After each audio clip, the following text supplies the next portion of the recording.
umva ukuri icyakora korakomeretse. Burya ya maturo saya abayobozi b'idini. Ku basoma Bibiliya mu Itangiriro 14 Aburahamu sekuruza w'abizera kandi yari mukuru. Yahaye icya 10 Melikisedeki. Uyu Melikisedeki yari umutambyi agereranya Yesu, muzabisoma mu Baheburayo. Byari bikwiye ko akimuha kuko yahuzaga abantu n'Imana.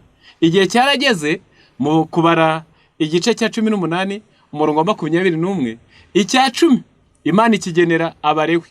Impamvu ntibagiraga gakondo kandi nabo bari bahaye gukora umurimo wo mu buturo bwera bagahuza abantu n'Imana.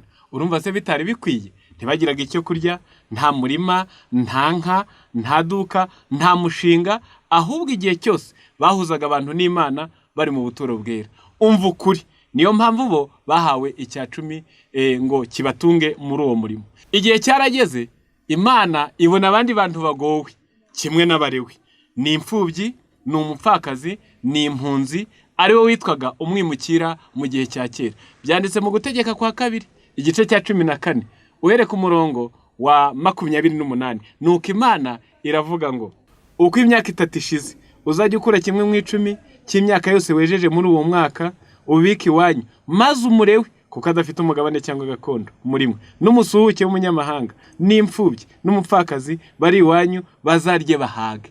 Imana yongeraho abantu 3 kuri wa murewe utagira gakondo, ishyizeho imfubyi, umupfakazi, impunzi ngo nabo basangire kuri icyo cya 10 n'amaturo barye ku mutungo w'Imana. Umva ukuri, igihe cyarageze uwo murimo w'ubutambyi nawe urahagarara. Muzabisoma muri Matayo 27 uhereka umurongo wa 51.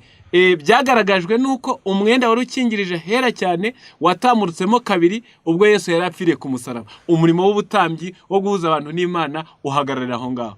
Hasigara umurimo ukogwa na twese wibwiriza butumwa. Uririmba arawukora, umubwiriza arawukora, intumwa nka Pawulo wa wundi wabwirizaga bo hamahema kitunga arawukora, umuvuga butumwa ukorera hafi, umwungere uragira intama zabwirijwe n'intumwa arawukora, udusengera wa mukecuru, abakora imirimo isanzwe y'ubuhinzi, ubworozi n'ubucuruzi, baza n'umutungo wabo tukawufashisha abakene nabo barawukora. Abo bose bababaye abakozi b'Imana, nibo banditswe mu Bakorinto ba 2 5:20 ngo nicyo gituma tuba intumwa mu kimbo cya Kristo, bakora umurimo wo kunga abanyabyaha n'Imana bababwirije ubutumwa bakayoboka Yesu. Umva ukuri, cya 10 burya na ya maturo si iby'abakuru kuko aba nabo Bibiliya iravuze ngo igihe Yesu yatumaga abo bose mvuze yarababwiye ngo iyo bazagera bakabakira ngo bakabaha ibyo kurya n'ibyo kunywa by'iwabo kuko umukozi akwiriye guhembwa. Iri jambo muryitondera, kuko umukozi akwiriye guhembwa. Ntabwo handitse ngo kuko umuyobozi w'idini akwiye guhembwa ku kwezi, ahubwo handitse umukozi nuririmba, nusenga, nukubura, nufasha abakene, nutanga inama.